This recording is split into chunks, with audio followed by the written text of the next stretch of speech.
sincérité, elle va être là. Ces gens-là, ils étaient hyper sincères en écrivant ça. Notre professeur d'histoire nous a proposé de participer à un projet qui s'appelle Lecture à voix haute. On lit des textes sur la Première Guerre mondiale à voix haute et donc on s'entraîne avec une conteuse professionnelle pour passer dans les collèges et les classes de notre lycée. C'est des textes que nous avons choisis car ils avaient une signification pour nous, ils nous tenaient à cœur. Il y a des lettres, moi je chante la chanson de Craon avec Caroline et j'ai un poème aussi. On a aussi des discours, donc c'est très varié, avec beaucoup d'émotions différentes et beaucoup de messages différents à faire passer.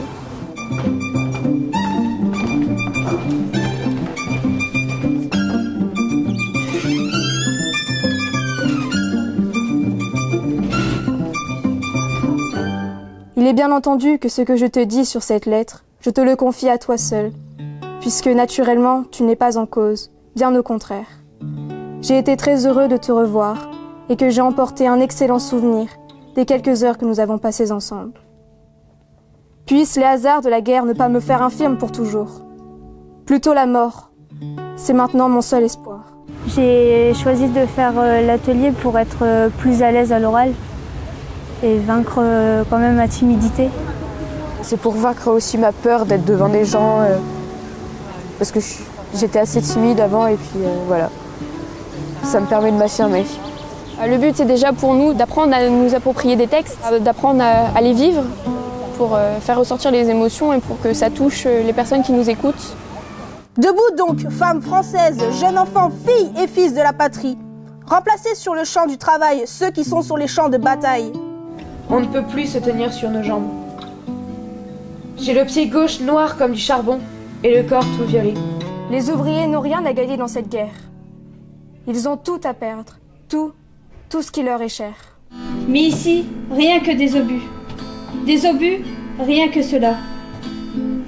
Que des lambeaux de chair qui volent en l'air, du sang qui éclabousse. Et les gens ne diront pas que vous êtes fous, car ils sauront que vous vous êtes battus pour votre pays et personne ne se fera de soucis. J'ai adoré.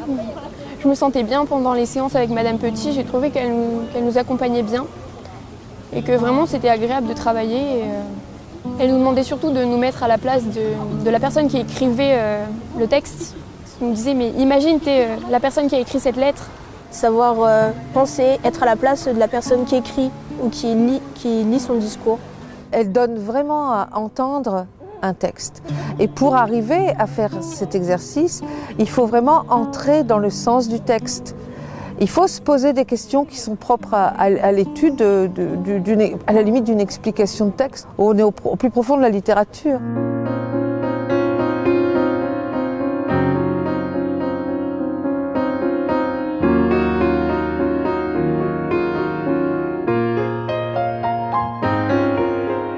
À 9h du matin, le 11, on vient nous avertir que tout est signé et que cela finit à 11h. 2 heures qui parurent durer des jours entiers. Une fois qu'elles ont passé ce cap-là, ça donne une sacrée estime de soi-même.